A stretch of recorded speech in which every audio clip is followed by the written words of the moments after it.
Atheism happened to me when I wasn't looking. Theism happened to me when I wasn't thinking. I was an intensely rational boy. It was born from a natural, ravenous curiosity about the world. I loved pulling things apart to see how they worked. Not living things. I wasn't one of those boys who terrorizes insects. But inanimate objects were fair game, and as a child, my toys had a rough time of it. I also had a love of reasoning for its own sake, and I could while away hours absorbed in logic problems, purely for the mental exercise.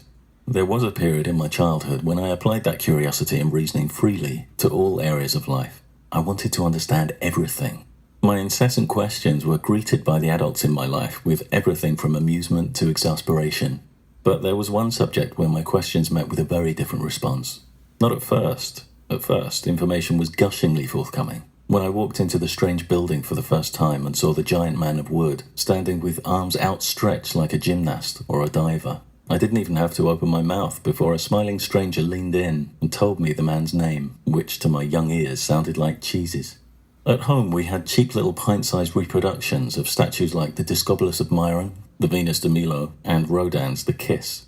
I've never seen anything on this scale. To be told this cheeses was a real man, to see how people revered him, piqued my imagination.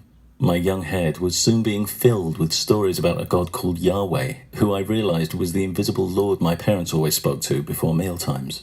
The stories came from an impossibly dense book called the Bible, which looked to me as if it might take 100 years to read.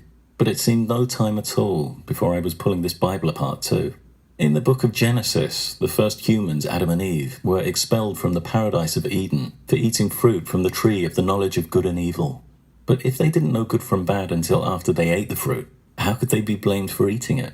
Yahweh seemed to accept that they were manipulated into eating it by the serpent, who told them it was okay. So why punish them? The Adam and Eve story also said they heard Yahweh walking through the Garden of Eden, but I'd been told Yahweh was everywhere. How could you walk and be everywhere at the same time? And why punish all of humanity for Adam and Eve's actions? You didn't jail the children of bank robbers for their parents' crimes. There was the story of Lazarus, who was raised from the dead by cheeses. I'd been told you went to heaven when you died, so why did cheeses cry when Lazarus died? Why wasn't he happy he was in heaven?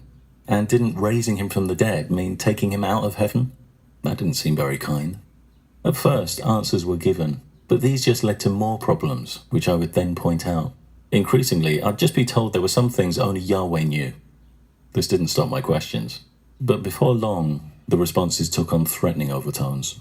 I remember the cold stare from a relative when, at the age of around 6, I started pulling apart Noah and the Ark. In this story, Yahweh commanded Noah to build a huge ship to house specimens of every land-dwelling species to prevent them all dying out when a forthcoming flood engulfed the earth. Only, while the Bible depicted the flood as a deliberate act of genocide by Yahweh, cleansing the earth of his flawed creation, we'd been told a more child-friendly version, in which Yahweh merely foresaw a global flood and told Noah to warn everyone.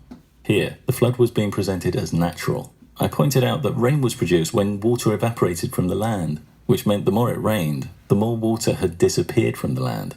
So how could it ever build up to cover the earth? Where did it go afterwards?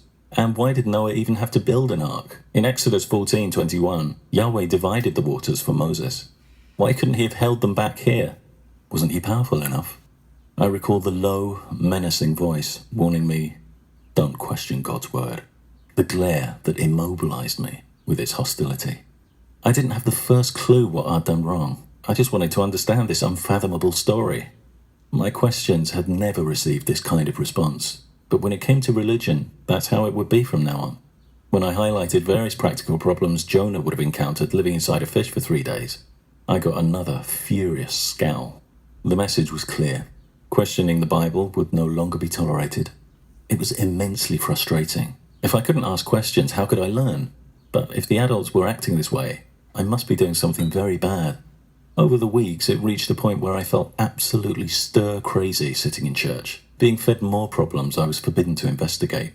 The prospect of coming to this place every week for the rest of my life filled me with a sense of doom. I said I didn't like church, and I didn't want to go anymore.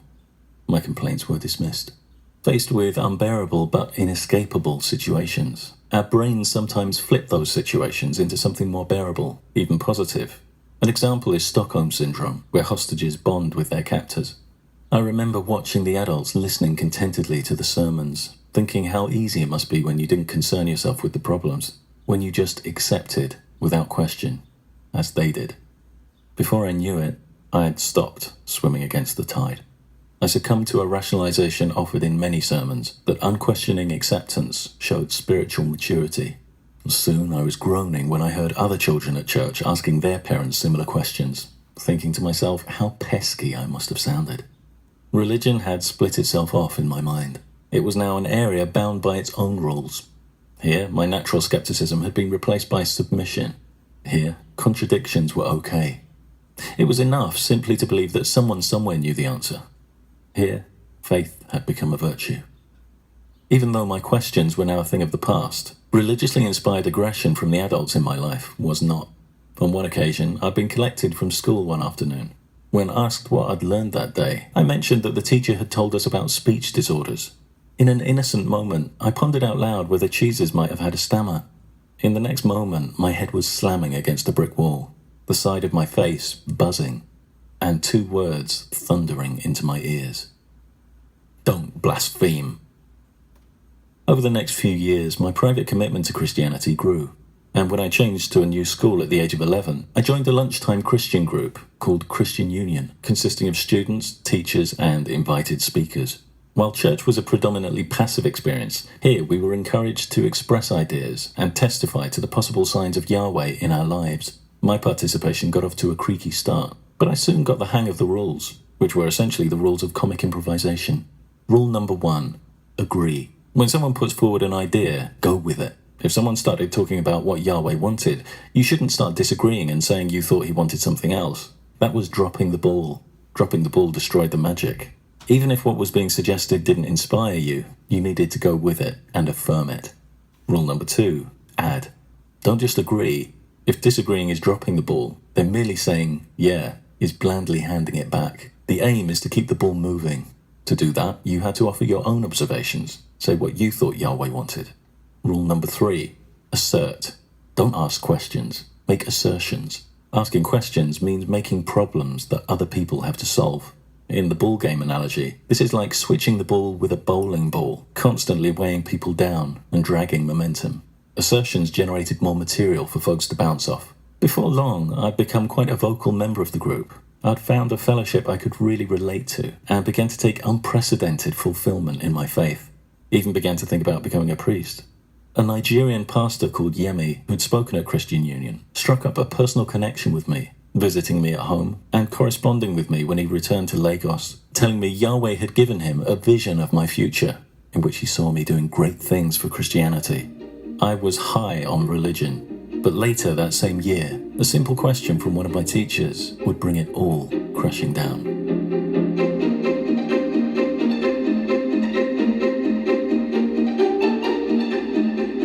In response to a turgid little essay I'd written about my faith, a teacher called Mr. Elliot, a butcher's dog of a man, prone to safari jackets, had written a comment asking me why I believed what I believed. The question seemed straightforward enough at first.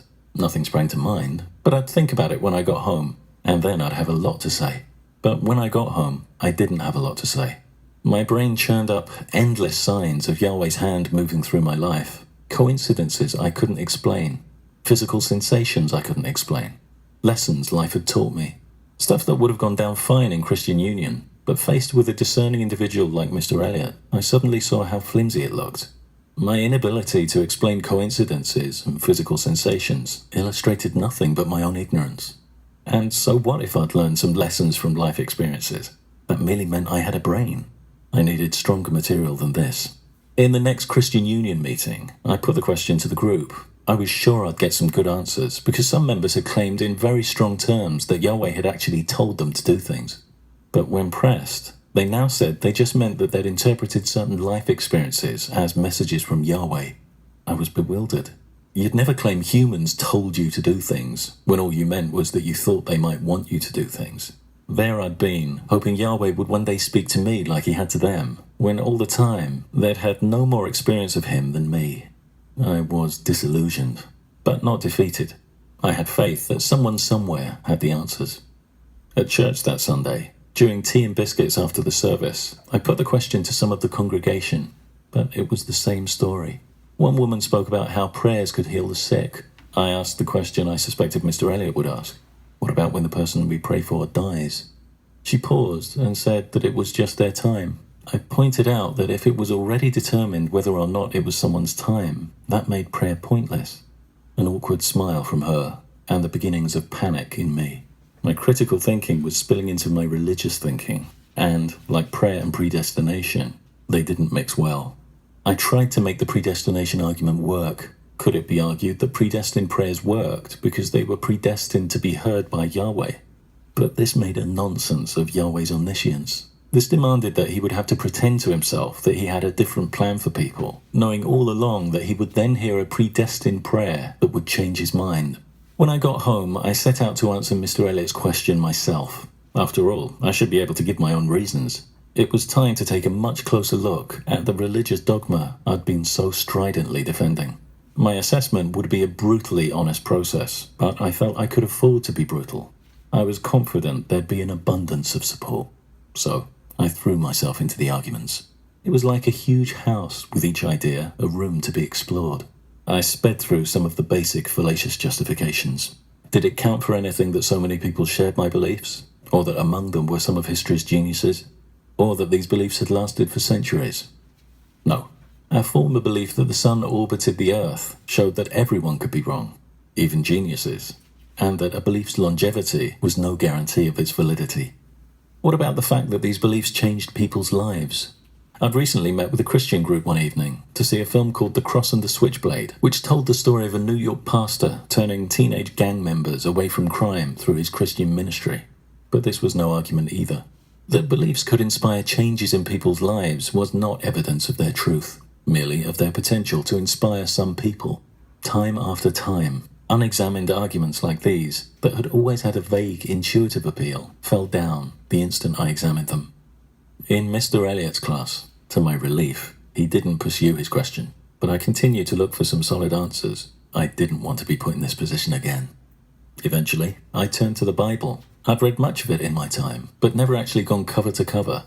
It was disquieting. Blatant contradictions leapt out at every level, from the inexplicably petty to the indefensibly unjust. In Numbers 6, verse 5, Yahweh instructed men to grow their hair long, but 1 Corinthians 11, verse 14, stated that long hair on a man was intrinsically dishonorable. 1 John asserted that there was no place for fear in love. But in the book of Deuteronomy alone, Yahweh's desire to be feared was underscored 14 times. In Psalms 51, Yahweh took no pleasure in sacrifice or burnt offerings, while a moment ago, in Genesis 8, it seemed rather partial. The practice of punishing children for their parents' sins was approved in Exodus 34, seemingly disavowed 3 books later in Deuteronomy 24, only to be approved again 4 chapters later in Deuteronomy 28. I already knew several biblical episodes, like the testing of Job and of Abraham, where Yahweh permitted or instigated horrendous cruelty, and I'd long ago learned the sordid biblical version of Noah and the Ark. Previously, I'd blocked out a lot of the anxiety these aroused by focusing on Jesus, but going through chapter by chapter, Jesus was no longer enough to eclipse the sheer scale of brutality. There was the tale of Onan, whose brother was killed by Yahweh, and who was then instructed to marry and impregnate his brother's widow. When Onan declined, Yahweh killed him too. There was the tale of Elisha, who cursed a group of children in the name of Yahweh when they made fun of his baldness. 2 bears then appeared from the woods and tore up 42 of the children, after which Elisha went happily on his way. A candidate for the most nauseating slaughterfest was the story of the Levite and the concubine in Judges chapter 19 to 21, in which the rape and murder of a woman led directly to the deaths of over 40,000 as Yahweh repeatedly sent the tribes of Israel into war against each other. The story ended with the subjugation of 400 virgins, the only survivors of a tribe wiped out for declining to participate in the wars. My fellow Christians could produce no convincing defenses. Some argued that it was a time of barbarism back then, so Yahweh had to relate to humans in barbaric ways. That was ridiculous. Any god who had to pander to the psychology of humans had no moral sovereignty. Also, Yahweh was perfectly willing to harden people's hearts, to deliberately make them more disagreeable, destroying their free will. So couldn't he soften hearts too? make people more agreeable. Isn't that what loving parents would do if they had the power, rather than send their children into war? Throughout my reading and discussions, a new thought would occasionally bubble up in my mind. I could do a better job than Yahweh. Instinctively, I'd instantly dismiss this blasphemous notion. It kept coming back, larger and larger. With the Bible only generating new problems, I turned to a subject I tended to keep out of mind. It wasn't the reason I believed, but it was a reason to believe. Hell. Because if you didn't believe, that's where you were going. To a place of everlasting torture. Instinctively, I recoiled at the very thought of the fiery pit. But within seconds, my fear of hell had vanished forever. Within those seconds, I realized the idea of hell was moronic, dividing the entire human population into just two groups, one going to hell, the other going to heaven, on the basis of what gods they believed in. So all those who dedicated their lives tirelessly to humanitarian pursuits, but had been raised to believe in Hindu gods, deserved eternal torture. That was plainly immoral. Any just system should judge everyone fairly on their individual deeds, but that was incompatible with a binary system like heaven and hell. You couldn't divide people into either good or bad. Human morality was a spectrum, with folks stretching across every part of it. I imagined everyone who'd ever existed standing in a row from good to bad, with the person on the right marginally more good, the person on the left fractionally more bad. How could you draw a dividing line? A cut-off point between the two sides, where one side went to hell, the other to heaven? It was absurd. Wherever you drew the line, it would be between two people with a virtually identical moral score. The difference between them might be a single deed, and yet one would be destined for eternal torture, and the other eternal paradise. The irony was that many of my fellow Christians had spoken of hell as the ultimate justice for those who escaped it in the earthly life. But hell was about the most pathetic parody of justice imaginable. Yahweh should have been a moral genius. But the dichotomy of hell and heaven displayed the black and white thinking of an infant. After years spent averting my gaze from its flickering menace, I saw hell for what it was. A tiny idea, casting a large shadow. Argument after argument, discussion after discussion, on subject after subject. The entire contents of my belief were falling apart. Finally, I went to the source, asked Yahweh to show himself, not through cryptic signs open to interpretation, but unambiguously, a direct communication that would validate my commitment over these years. Silence. I was alone, in a house full of contradictions. So it was that I turned my attention to the concept that had allowed all these contradictions to accumulate, the concept that had anesthetized my inquiring mind. Faith is a virtue. This assertion had come to feel so monolithic and indisputable, but now the simple truth was revealed. No, it isn't. The concept of faith tried to arouse and exploit the kind of protective loyalty we might feel towards loved ones in whose goodness we trusted. But I realized that the trust we invest in loved ones was based on very different principles. Trust in humans was earned. We believed in the goodness of loved ones because we had direct experience of their goodness. Religious faith was not earned. It was simply demanded, based on a stack of bold claims that were never substantiated. In fact, bizarrely, if direct evidence was ever offered, faith would become instantly redundant. Faith, by its very nature, was forced to reside in the ambiguous, the circumstantial, relying purely on the believer's conviction that their inferences were correct. Faith differed from trust in another key respect. If a loved one was accused of a transgression that contradicted our good opinion, we'd want to see evidence. In fact, we would demand it. But with religious faith, all contradictory evidence was dismissed as invalid right from the start, on the assumption that if you took the time to investigate it properly, it would turn out to be false. It was as I contemplated this last point further that I experienced one of the creepiest moments in my exploration, when I realized that what I was looking at here was the perfect system for protecting lies. Faith required that you believe, despite an absence of expected evidence, or despite the presence of conflicting evidence.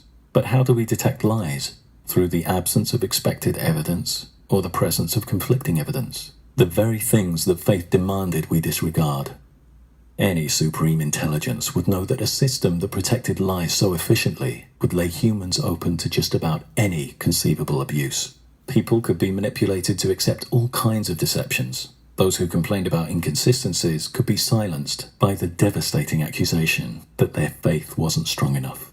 No supreme intelligence would entertain such a perverse concept as faith, unless that intelligence was itself perverse. It was disorientating when I emerged from my period of reflection into an entirely different space. It seemed incomprehensible, but I no longer believed in a God. Everyone believed in a God. If not Yahweh, then Allah, or Vishnu, or someone. I genuinely thought I must be the only person on the planet who didn't. The first person in history. That's how cloistered I'd been in my cocoon of Christianity. But I became aware that I wasn't alone in this new space. My brother had also found his own path here. I was glad of the company. We took no immediate action. We played along, went to church, took communion. Life had been stripped of all context, all reference points. We took time to collect our thoughts and consider our next move. The more I thought about it, the more impossible it seemed that we were the only ones who'd made it here. We were only just entering our teens. It simply wasn't plausible to me that folks in their 20s, 40s, 60s, 80s had never found this place too. I began to theorize that maybe religion was a giant hoax perpetrated on children, a test of reasoning, a rite of passage. There had been obvious precedents: Father Christmas, the Tooth Fairy.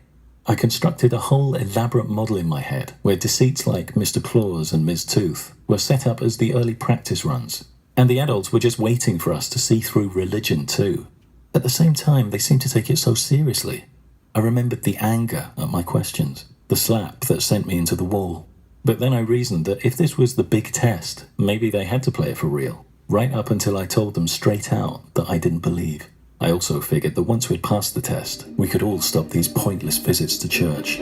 So, one Sunday morning, we announced we didn't believe in God.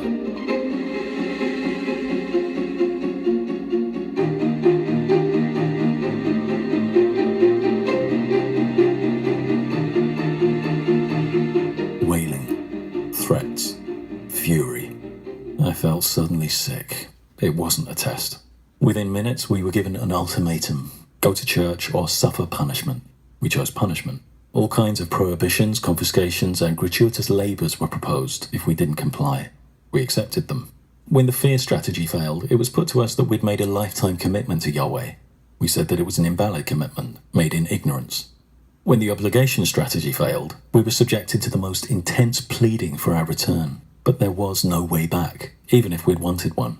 The magic trick, once explained, can no longer deceive. When the guilt strategy failed, the frail, helpless act was swiftly dropped, replaced by sneering contempt, name-calling, and aping. It was behaviour you'd expect to see in a playground. In my innocent idealism, I imagined that once the theatrics died down, all I'd need to do was explain my thought process, and my position would be clear. So when eventually my parents demanded to know my reasons, I was more than happy to oblige. But when I started to talk, I found I was constantly blocked. I'd be spoken over. My sentences would be finished in outlandish ways, and the conversation would be derailed by insults. Each time, we'd grind into silence. Later, they'd start the whole routine again. It was such conflicted behaviour. They seemed simultaneously determined to hear the answer and not hear it.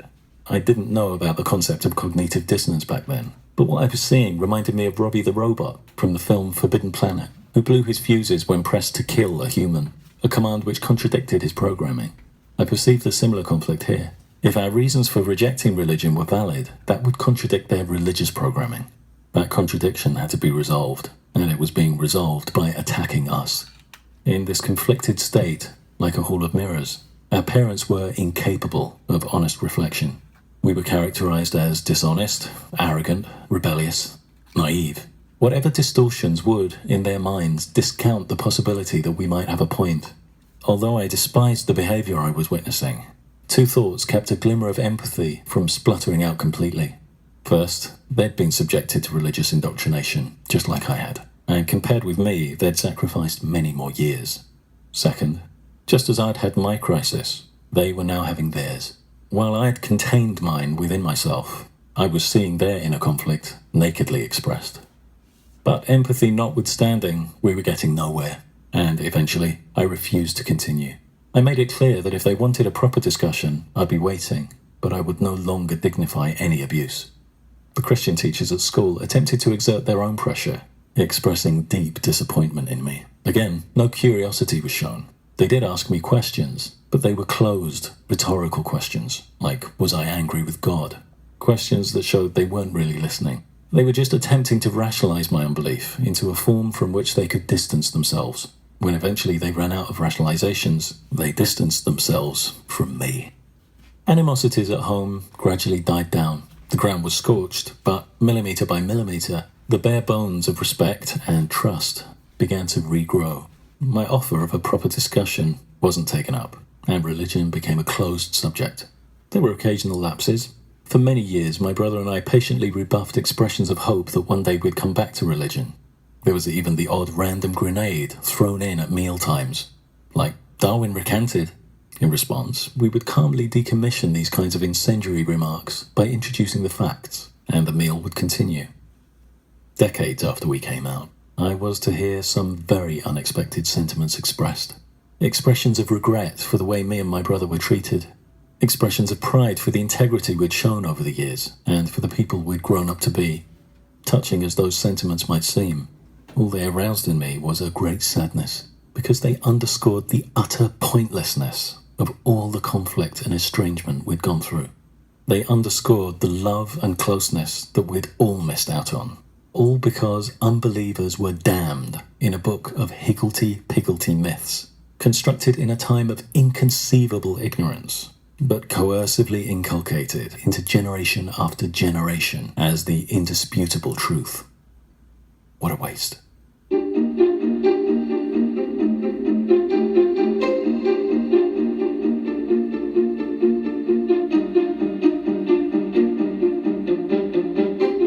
I was an intensely rational boy.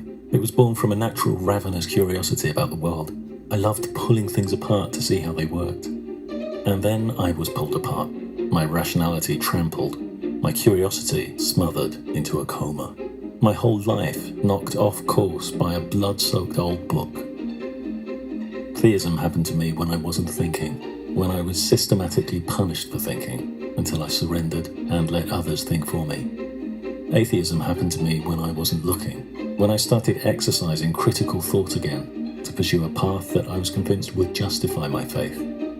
I've sometimes referred to it as my Wile E. Coyote moment, looking down and discovering the ground I so confidently ran across was no more than a cloud, realizing too late what a profound mistake it was simply to take it on faith that someone somewhere had the answers. Faith is not a virtue. Far from reflecting supreme intelligence, the concept of faith reeks of a very human phenomenon: fraud. As Oppenheimer noted, in order to detect errors, we need to be free to inquire. Faith stifles that free inquiry by protecting lies and silencing those who threaten to expose them. To the curious, an encouragement: continue to inquire.